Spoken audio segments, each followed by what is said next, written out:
What up, YouTube? You already know. It's your favorite bean-eating mofo fresh off that banana boat.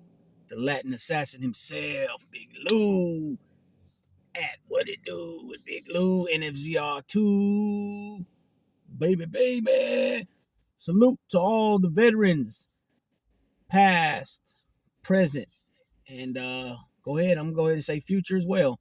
All those MIA, all those that never were found, and also to their family and friends. Big shout out to the United States Armed Forces, no doubt. But this video is about none other than one of the all-time greats of Major League Baseball. Definitely a legend, to say the least. He was known as Charlie Hustle, and I'm talking about none other than Pete Rose. Pete Rose is now in his 80s. He broke out in the majors in the 60s, Major League Baseball in the 60s with the Cincinnati Reds. He just recently submitted I'll go ahead. I'll let you know right now. I'll break it down right now what it was. So Pete Rose is banned from Major League Baseball, right? And he's ineligible for the Hall of Fame because he was he betted on baseball when he was the manager of the Cincinnati Reds, and also it said that he betted when he was a player. So I don't know if they mean when he was a player coach with the player manager with the Reds, or when he was just legitly in his baseball career, right? I'll get to that later, but that I don't believe any of that has to do with his performance on the field. But he's applied for reinstatement 4 times in the past, and all 4 times he was denied. But he recently, as recent as 2020 was the last time he applied for reinstatement, and then he did it again, and he recently just wrote a letter to Major League Baseball Commissioner Rob Manfred asking him to take him off baseball's ineligible list. And this is what he said: "I have apologized many times, both for betting on baseball games while managing the Reds, and then for denying that I did," he wrote. "I am writing today for 3 reasons. First, because at my age, I want to be 100% sure that you understand how much I mean it when I say I'm sorry. Second, to ask for your forgiveness.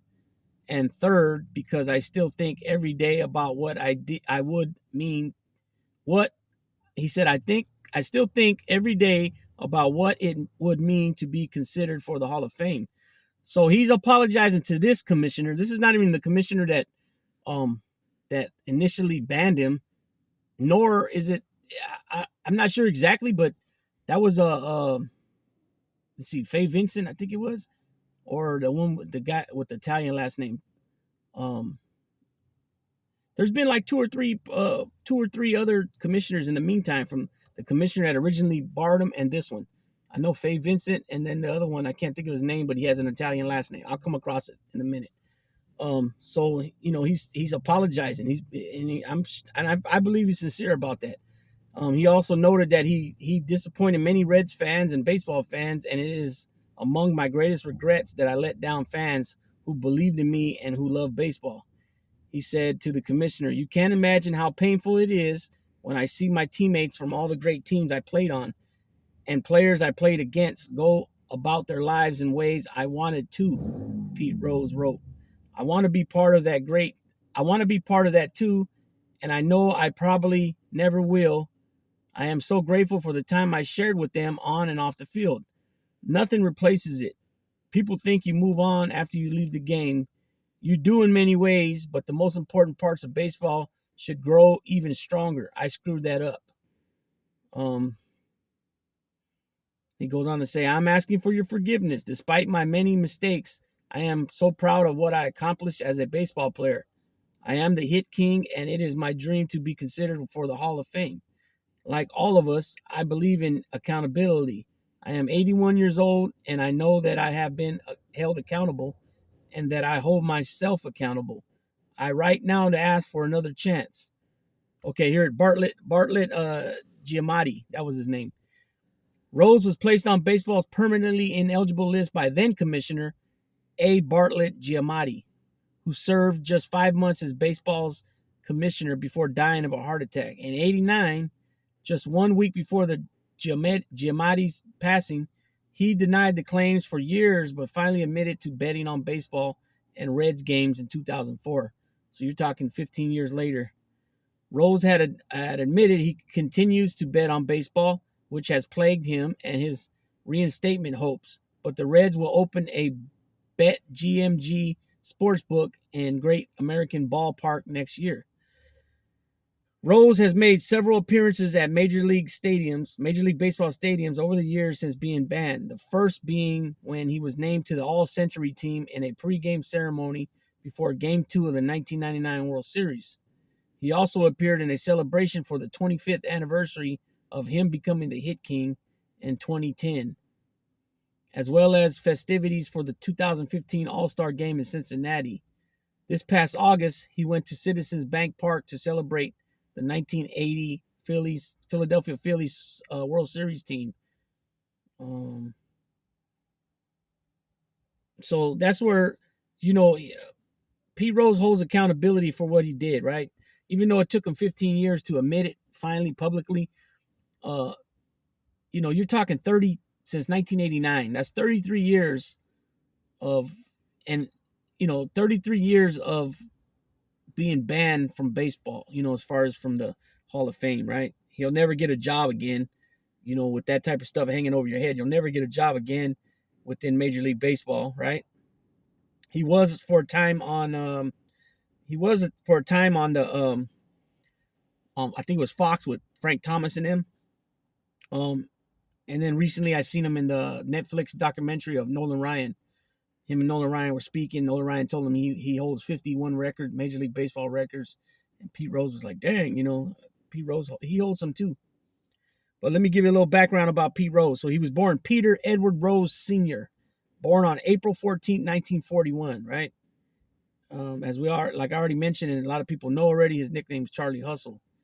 He's American, former American baseball player and manager. Rose played in MLB from 1963 to 1986, most prominently as a member of the Cincinnati Reds team, known as the Big Red Machine, right? For their dominance of the National League in the 70s. And just so people know, he was teammates with Joe Morgan, Johnny Bench, Tony Perez, David Concepcion. Frank Robinson might have been there maybe a couple of years, but I don't believe so. I might have made a mistake with that in the community tab. I posted some pictures of Pete Rose, and in I erased that. Never mind. I was gonna say, and then I believe he was teammates in Philly with Steve Carlton, Mike Schmidt, Larry Boa, and then in Montreal, I think he was teammates with Gary Carter that one year in 1984. So he's also played for okay, I'll get to all that. During and after his playing career, he served as manager of the Reds from 84 to 89. So he's born in Cincinnati, Ohio. So him playing for the Cincinnati Reds most likely was his home, team. He's a switch hitter. That means he bats on both sides of the plate, left and right. When I think of switch hitters, the two main guys that come to my mind are Mickey Mantle and Eddie Murray. He made his debut on April 8, 1963 for the Reds, and his last game was August 17, 1986, also for the Reds. His Major League Baseball statistics, some of his stats are his career batting average is .303. Hits, he's number one in hits with 4,256 hits. No one has more hits than him in the Major League Baseball. In the actual organization, the entity of Major League Baseball, nobody has more hits than him. Now, if you take Ichiro's Japanese time and his American time, he has more hits than Pete Rose, about 100. He has a career high, not a career high, career, he had 160 home runs, was not a power hitter. He batted in 1,314 at bats. Excuse me, Jesus. 1,314 runs batted in. And his managerial record was 412 wins and 373 losses for 52.5 winning percentage. So as a player, he played for the Cincinnati Reds from 1963 to 1978. The Philadelphia Phillies from 1979 to 1983. The Montreal Expos, 1984. And he went back to the Reds for 84 to 86 season. and then he managed the Reds from 84 to 89. So, um, 3 seasons he was a player manager. Okay, this is where it gets good with Pete Rose. He's a 17-time All-Star. 1965, 1967, 1968, 1969, 1970, 1971, 1973, 1974, 1975, 1976, 1977, 1978, 1979, 1980, 1981, 1982, and 1985. He's a 3-time um, World Series winner. He has 3 rings as a champion.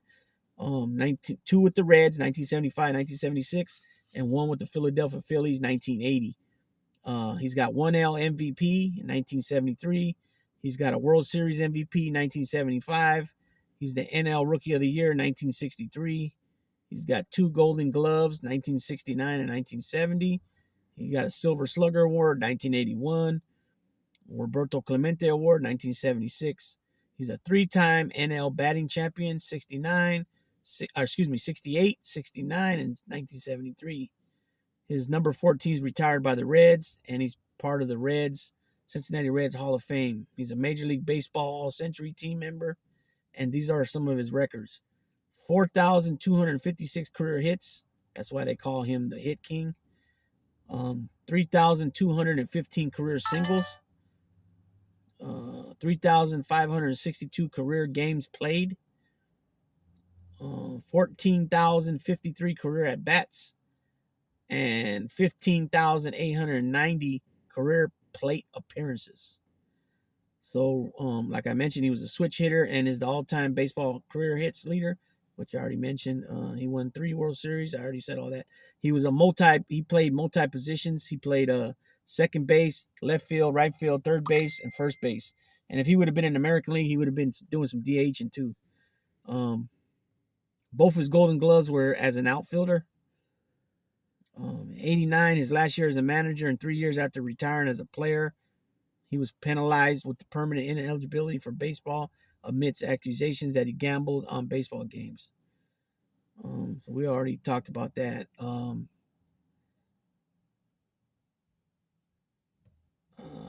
His early life, he was one of 4 children born to Harry Francis, which he was known by Pete, and Laverne Rose. He was a member of the Order of de Molloy as a boy and was encouraged by his parents to participate in sports. So he went to Western Hills High School, and trying to remember, he went to I forgot what college he went to. Let me see if I can find that out real quick. He might not have went to college. Let's see. He played for Western Hills High School. Although he was small for his age, he earned the starting running back position on his freshman football team. He was not promoted to the varsity football team in his sophomore year. Rose was dejected and soon lost interest in his studies. At the end of his school year, Rose's teachers decreed he would have to attend summer school or be held back.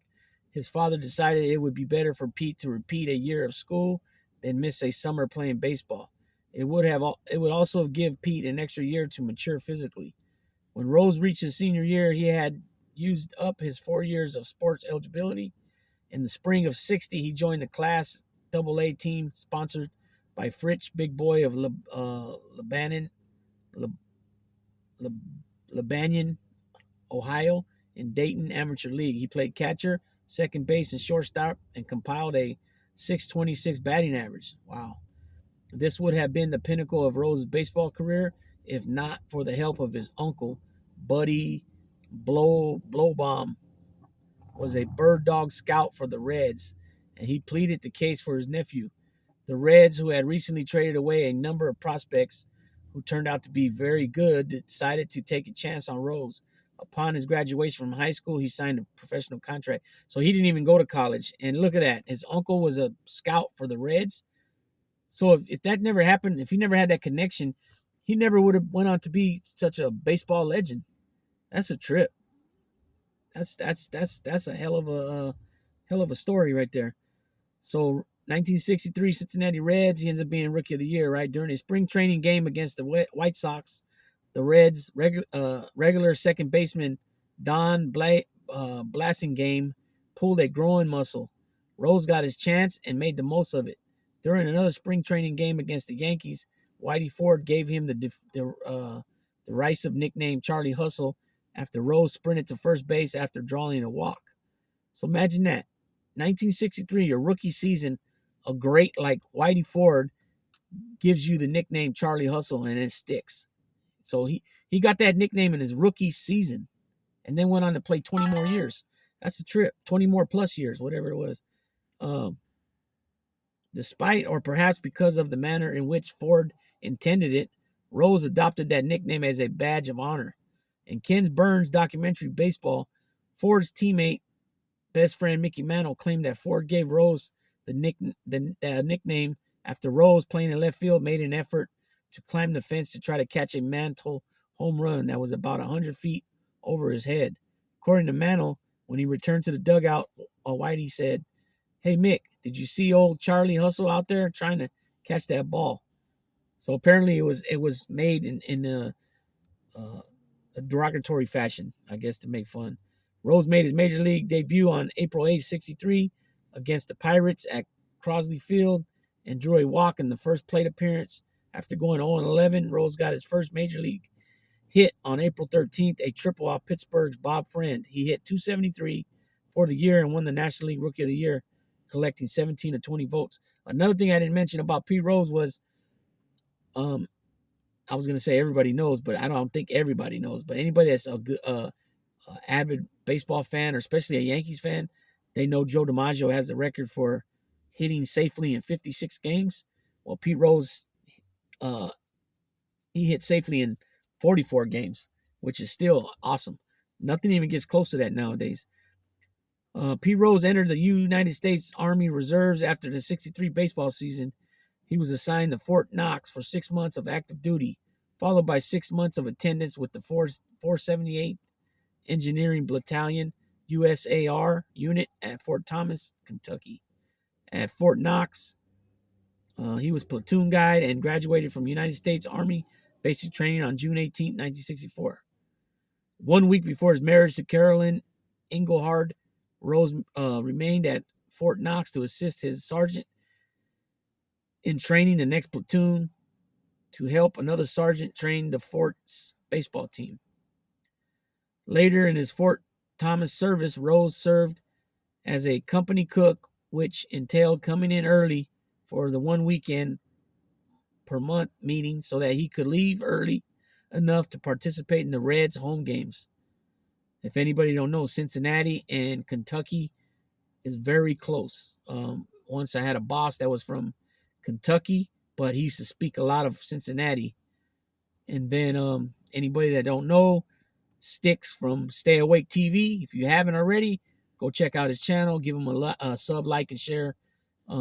He does a lot of reaction videos. He gives he tells his story, life stories. Well, he's from the state of Ohio, Cincinnati area, and I had brought that up to him about my boss being from Kentucky, but always speaking of Cincinnati. He broke it down to me further about the distance and how close it is. In April of 64, road contest against the Houston Colts 45s, Rose reached first base on an error in the top of the ninth inning of a scoreless game and scored on another error. The Colt 45s lost the game in the bottom of the ninth, and Ken Johnson became the first pitcher to lose a complete game no-hitter. Rose slumped late in the season and was benched. He finished with the .269 average. In order to improve his batting, Rose played in Venezuela Winter League with Leones del Caracas, which means the Lions of Caracas team, during the 64-65 offseason. Rose came back in 65, leading the league in hits with 209, at-bats with 670, and finishing sixth in the NL MVP ballot team. Jeez. It was the first of his 10 seasons with 200-plus hits, and his .312 batting average was the first of 9 consecutive 300 hitting 300 or above seasons. He hit a career-high 16 home runs in 1966, then switched positions from second base to right field the following season. In 68, Rose started the season with a 22-game hitting streak, missed 3 weeks, including All-Star game with a broken thumb, then had a 19-game hitting streak late in the season. He had to finish the season 6 for 9 to beat out Pirates' Matty Alou and win the first of 2 close NL batting title races with a .335 average. He finished second to St. Louis Cardinals pitcher Bob Gibson for the NL MVP award, earning six first-place votes. In 69, Rose set a career high in batting, hitting .348, and tied his second-best 16 home runs. As the Reds' leadoff man, he had 218 hits, walking 88 times, and pacing the league in runs with 120. He hit 33 doubles and 11 triples, drove in 82 runs, and slugged .512, by far the highest mark of his long career, and had a .432 OBP, also a career best. Despite Pittsburgh Roberto Clemente going 3 for 4 in the final game, Rose's 1 for 4 was good enough for the title. Rose finished .348, Clemente .345. 1970s All-Star game. This is the one where he's known for plowing in the Ray Fosse, the A's Ray Fosse, and breaking Ray Fosse's shoulder at the home plate. Brand new Riverfront Stadium had been open for only 2 weeks on July 14, 1970, when Rose was involved in one of the most infamous plays in All-Star game history. Facing the California Angels' Clyde Wright in the 12th inning, Rose singled and advanced to second on another single by L.A. Dodgers' Billy Grabarkowitz. The Chicago Cubs' Jim Hickman then singled sharply to center. Amos Otis throw went past Chicago, Amos Otis threw past Cleveland Indians catcher Ray Fosse.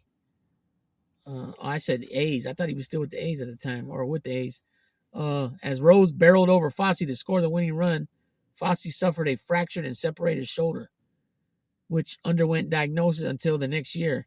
Fosse continued to hit for average and finished the season at .307, but with diminished power. He had 16 home runs before the break, but only two after the break. He played with the Indians until the 1972 season, but never approached his first-year numbers. The collision also caused Rose to miss 3 games with a bruised knee. 1973 season, Rose led the league with 230 hits, .338 batting average, en route to winning the NL MVP award and leading the Big Red Machine to the 1973 National League Championship against the Mets. During the 5th inning of Game 3, Rose was on first base when Joe Morgan hit a double play ball to Mets first baseman John Milner. Rose slid into second base in an attempt to break up the double play. This incited a fight with the Mets shortstop Bud Harrelson that resulted in a bench-clearing brawl. When the Reds took the field, the game was nearly called off after the Shea Stadium crowd threw objects at Rose from the stands. The disruption caused Reds manager Sparky Anderson to pull his team off the field until order was restored. Mets manager Yogi Berra and players Willie Mays, Tom Seaver, and Rusty Staub were summoned by NL president Chub Feeney out to left field to calm the fans. The Reds ended up losing the game 9-2 and the NLCS 3-2, despite Rose's .381 batting average in the series, including his 8th inning home run to tie game one, and his 12th inning home run to win Game 4. So yeah, the Mets ended up going on to play the A's, and the A's beat them. That was during the A's triple. They had a three-peat. The Reds of the 70s, nicknamed the Big Red Machine, as one of the greatest teams in Major League Baseball history. Rose team included future Hall of Famers Johnny Bench, Joe Morgan, and Tony Perez, and he was viewed as one of the club's leaders.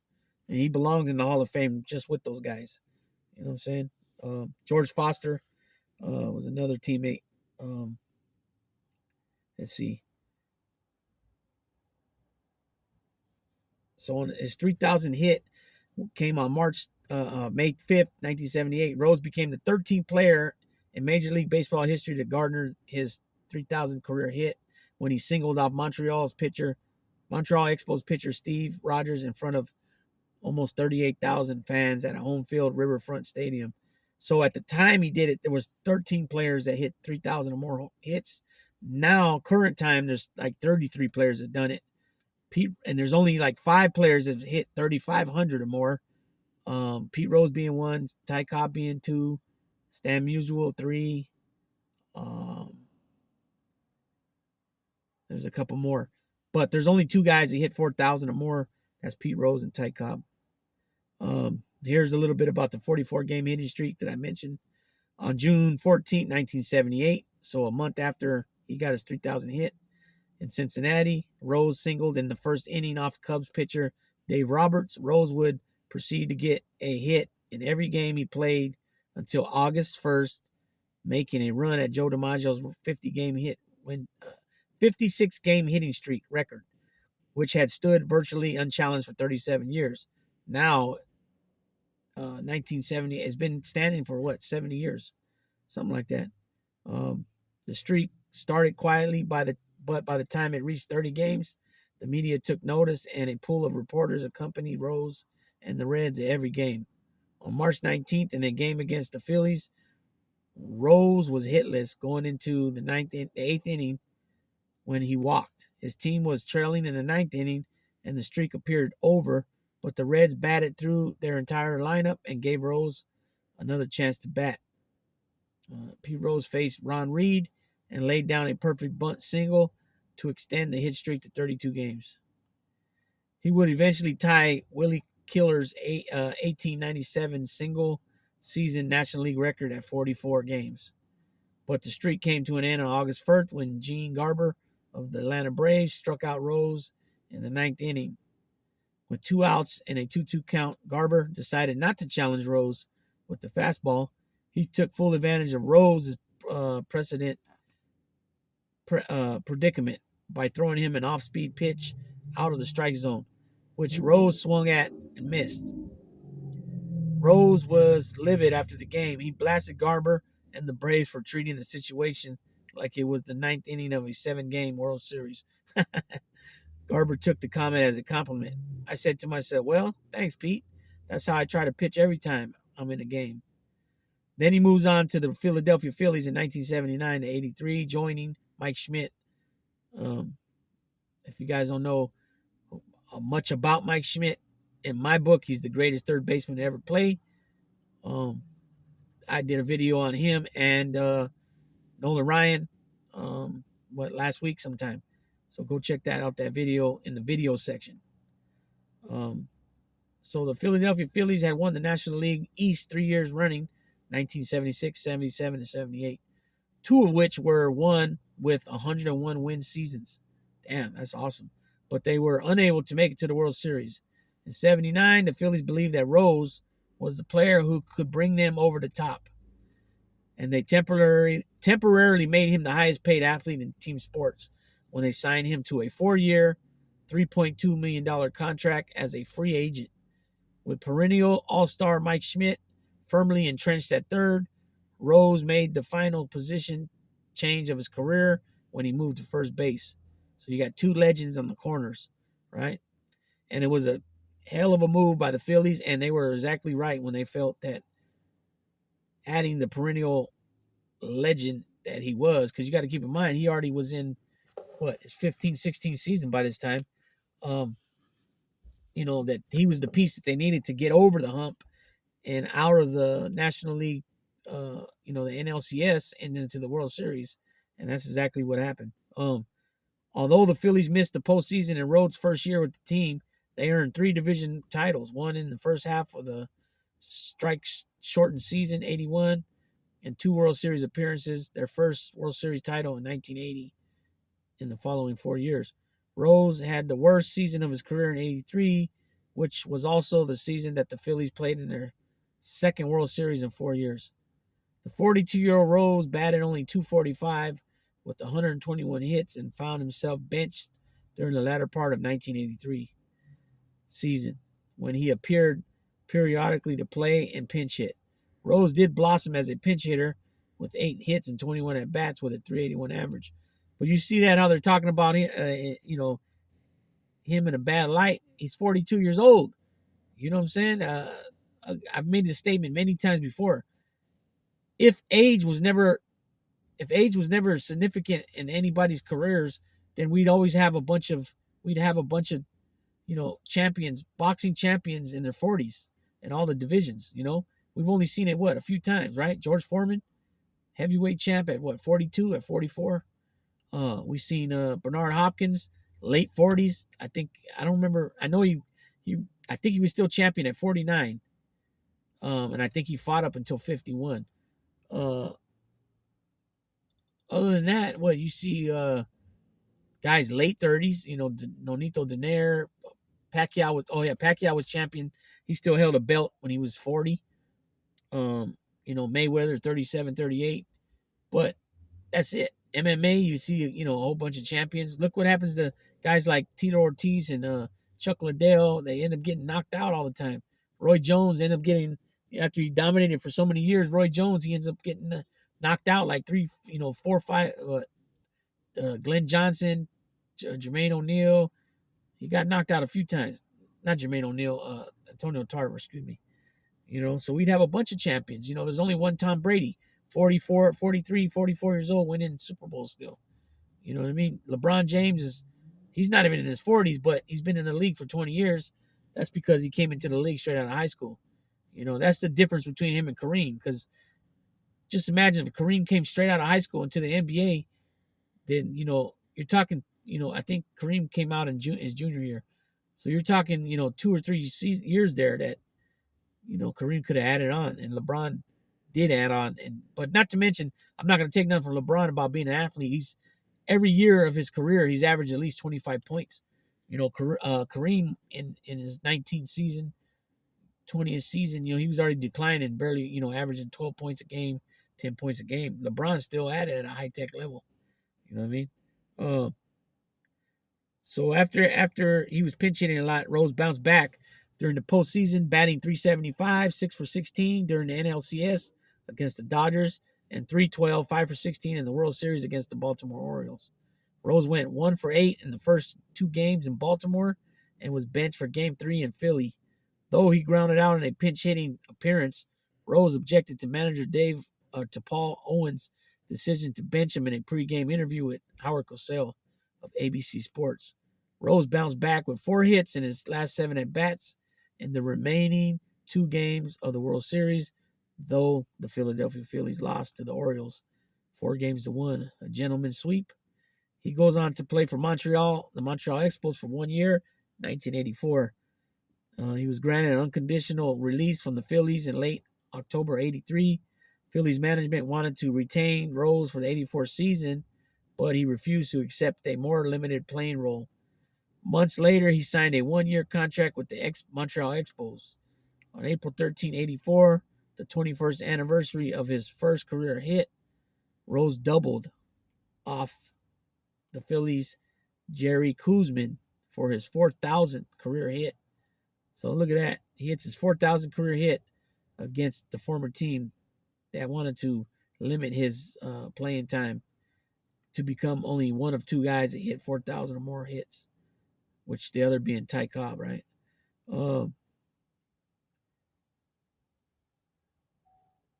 Rose played 95 games with the Expos, accumulating 72 hits and 23 RBIs while batting .259.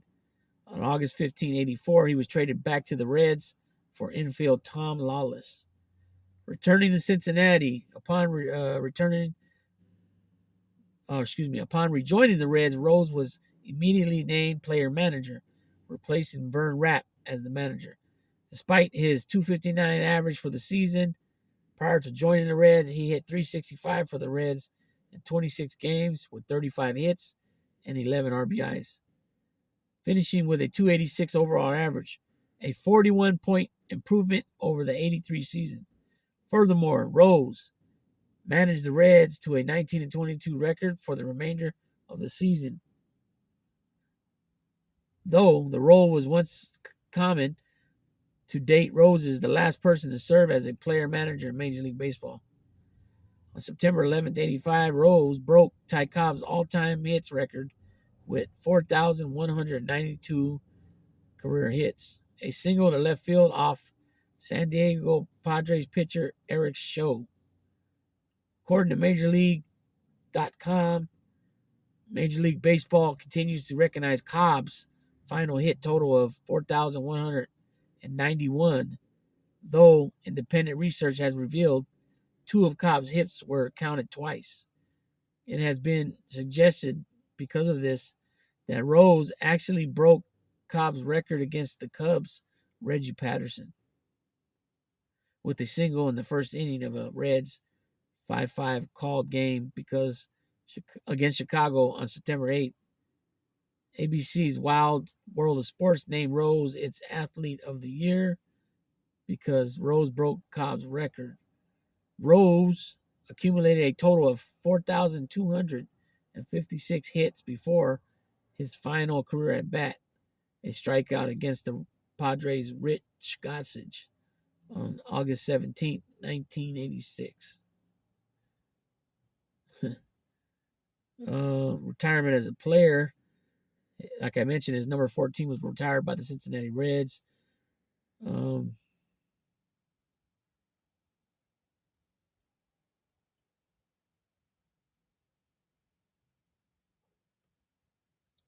30-day suspension.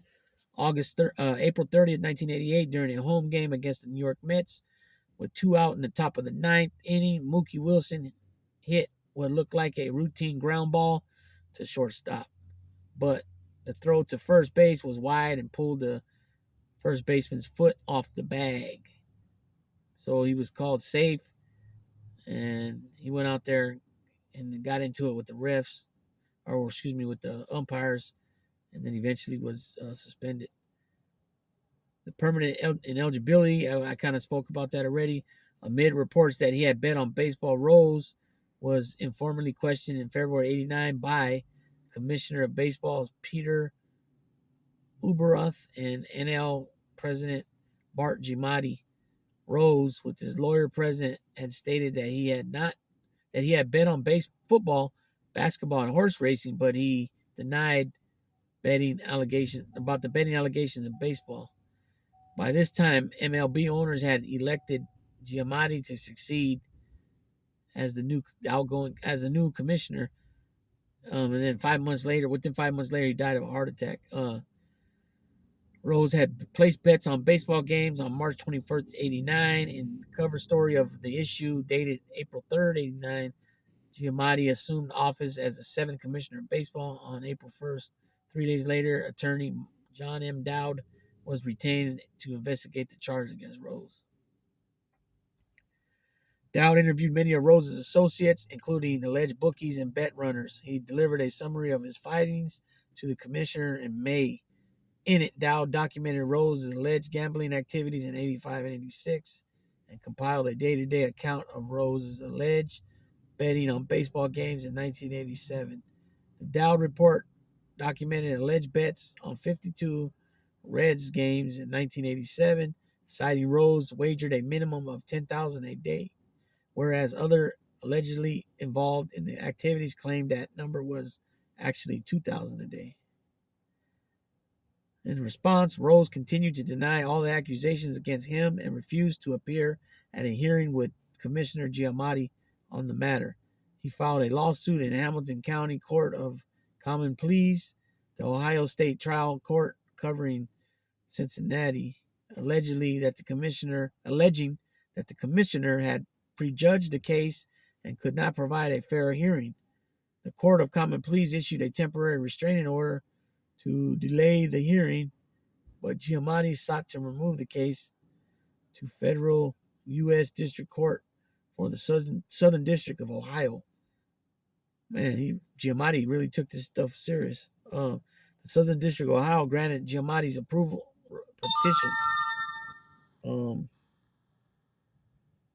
The parties therefore entered settlement negotiations as a federal court whose judges were lifetime appointees and whose jurisdiction including large areas where the Reds were less popular, was seen to be less favorable a forum for Rose than a state court covering only Cincinnati and its immediate environs, and whose judges faced election every 6 years.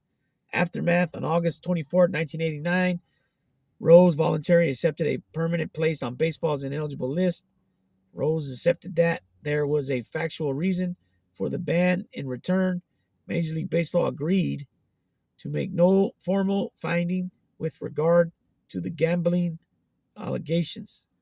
According to baseball rules, Rose could apply for reinstatement in 1 year, but Bart Giamatti said there is absolutely no deal for the reinstatement. That is exactly what we do not agree to terms of a fixed number of years. Rose, with a 412 to 373 record, was replaced as Reds manager by Tommy Helms.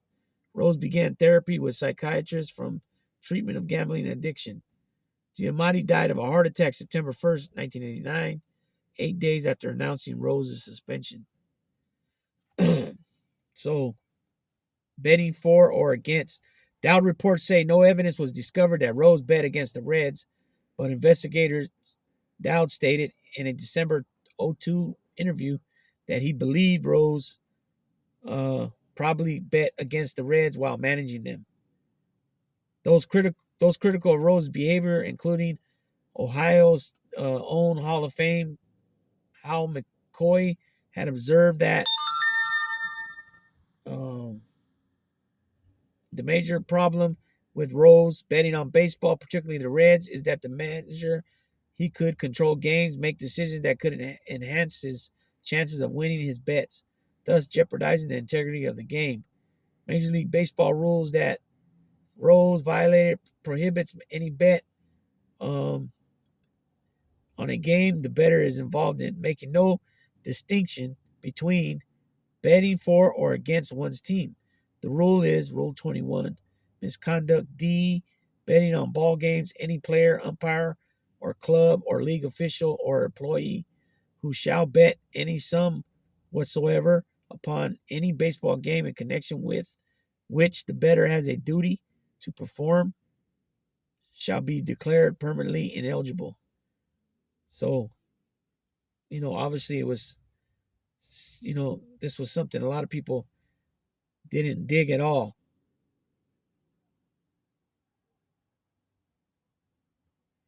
Hold on, excuse me.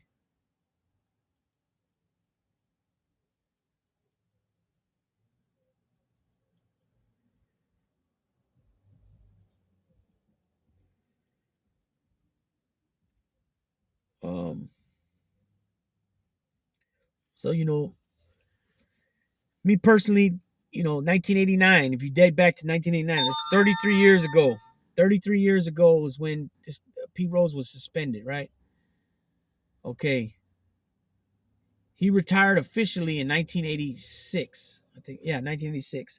So 5 years after that, it's 5 years. So you're talking, 2000, 1992.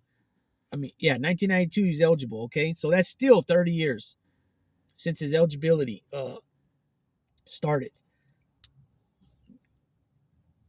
And we all know Pete Rose would have been a first ballot Hall of Famer. First time he was eligible for the Hall of Fame, his name would have went on the ballot.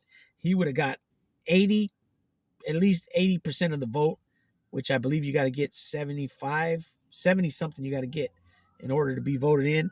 I'm saying 80, but I know darn well he would have got probably 87 plus. You know what I'm saying? You're talking about the hit king, the most hits in baseball, the most games played. You know what I'm saying? The most singles ever hit. You know what I mean? The guy was Charlie Hustle. He would run it out at first base, even on a walk. You know what I'm saying? He deserves to be in there. 30 years of punishment, not allowing him to be in there. His playing career had nothing to do with betting. Even the investigator said that he didn't find no evidence of betting, even though he believed he bet it. You know what I'm saying? Now he's came out saying, yes, I did bet. You know what I mean? But I don't believe he ever admitted to betting while he was playing. You know what I mean? And even then, you can't. Yeah, okay, somebody's got a sore shoulder. That doesn't mean that they're going to automatically get a bunch of runs hit off them, because you still got a defense. They still have a defense behind them help them play, right?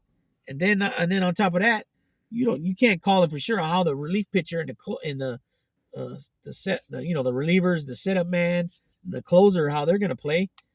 So how they're going to pitch. I mean, you know what I mean. So I don't believe that shit at all. He's got records that stand, things he's done. It said he had 9 consecutive seasons in a row with 200 hits or more. He has a lifetime batting average of 303. So that means pretty much every 10 at bats he gets 3 hits. He's got over 4,200 hits. There's only him and one other guy, Ty Cobb, with over 4,000 or more hits. 44 game hitting streak. You know what I mean? There's no way he should not be in there. Pete Rose should be in there. Everybody knows, just from his playing career, he deserves to be in there. Everybody knows that. But they're hanging it up on this betting thing, which, okay, I get it, the integrity of the game, but that doesn't have nothing to do with what he did accomplished wise, the accolades, his accomplishments, what he did on the field. If you don't want to put him in as a just put him in as a player but no manager, that's fine. You know what I'm saying? But he deserves to be in there. And that's all that's the bottom line. He deserves to be in there. And I hope he can get in there to the next one. The Veterans Committee, hopefully they'll put him back on the ballot. Hopefully Rob Manfred will take him off the ineligible list and he'll go on the ballot. He deserves it. You know what I'm saying? With that being said, Big Lou's going to tap on out with what to do with Big Lou. Again, salute to the veterans, the United States Armed Forces, Marines, Army, Navy, Air Force, the reserves, you know what I'm saying, the Coast Guard, everything, and the Allied Forces, because they were right there with us. England, France, Scotland, Germany, eventually Germany, you know what I'm saying? But let's see, England, France for sure. France is our oldest ally, and everybody else that were there with us, helping us in World War I and II, you know what I mean, and beyond. Gone.